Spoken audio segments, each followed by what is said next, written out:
Bonjour à toutes et à tous. Sujet du jour, Chine-États-Unis, le duo infernal.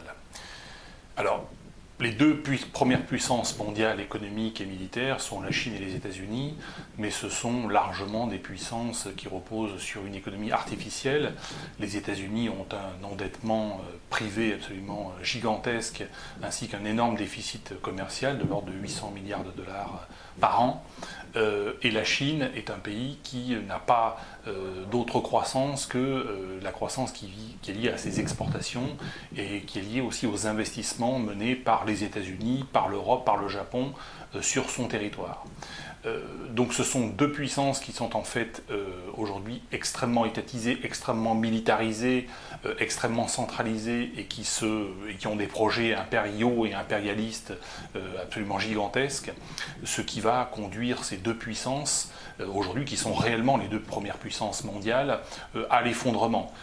Aujourd'hui, la Chine achète des bons du trésor américain, donc en gros c'est le fournisseur qui prête à son client, et les États-Unis finalement n'exportent que de la dette.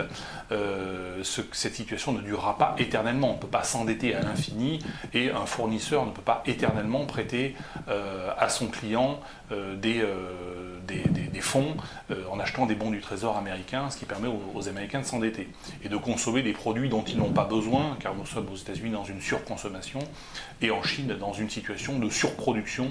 Ce sont une situation qui est complètement absurde, qui disparaîtra.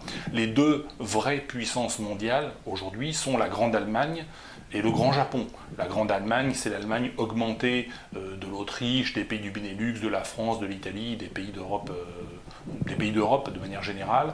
Et le Grand Japon, c'est le Japon augmenté de la Corée du Sud, de Taïwan, de Hong Kong, de Singapour, on va dire de l'Asie démocratique. Les deux vraies puissances exportatrices, c'est la Grande Allemagne et c'est le Grand Japon. Ce sont les deux vraies puissances également technologiques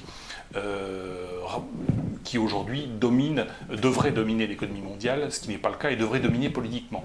Mais ces deux puissances ne peuvent pas dominer politiquement, également pour des raisons historiques, car ces deux puissances sont les deux puissances de l'Axe, l'axe Tokyo-Berlin pendant la Seconde Guerre mondiale. Et donc, suite à l'effondrement de la Chine et des États-Unis, qui aujourd'hui ont pris encore une fois le modèle pratiquement de l'URSS, c'est-à-dire militarisation à outrance, projets spatiaux délirants, intervention publique complètement exagérée, eh bien, nous allons aller vers un effondrement et nous allons aller vers une émergence de puissances alternatives, Grand Japon, Grande Allemagne. En réalité, c'est difficile pour ces deux puissances d'avoir le leadership dans l'économie et dans la politique de demain. Mais il y a une puissance qui va jouer un rôle très très important sur le plan idéologique et sur le plan économique, c'est la France. C'est la France parce que la France ne fait pas partie des puissances historiques de l'Axe.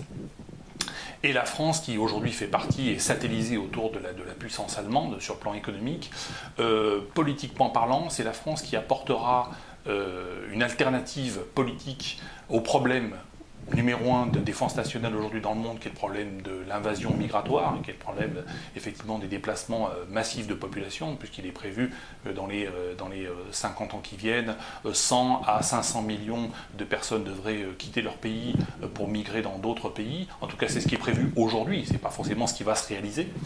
La France, effectivement, n'étant pas une ex-puissance de l'Axe, pourra être un modèle en termes de remigration. Je rappelle, le modèle de remigration, c'est la valise ou le cercueil.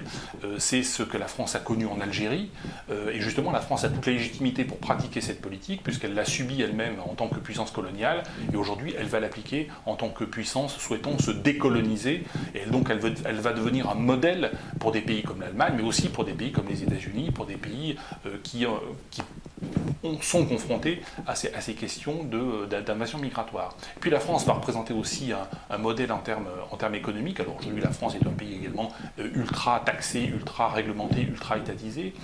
Mais si les Français ne se révoltent pas contre cette situation, c'est qu'ils sont également subventionnés. Ils sont également achetés, on achète la paix sociale par des subventions massives. Ces subventions, avec l'effondrement économique des deux grandes puissances, Chine et États-Unis, eh bien, la France naturellement sera touchée, la redistribution va s'arrêter et on va redécouvrir que ce sont les entrepreneurs qui créent les emplois et non pas les partis politiques et les syndicats. Donc on va remettre l'économie au centre de de la solution aux problèmes des problèmes sociaux, et non pas, aujourd'hui les entreprises sont simplement des vaches à lait, et les entrepreneurs sont simplement des vaches à lait qui permettent de subventionner les parasites planétaires à l'échelle de la France. Donc voilà, la France va représenter une alternative politique, une alternative économique à l'effondrement des deux grands, Chine et États-Unis, effondrement qui est aujourd'hui imminent. Donc nous restons positifs, nous restons optimistes. Restez sur la chaîne et je vous dis à bientôt.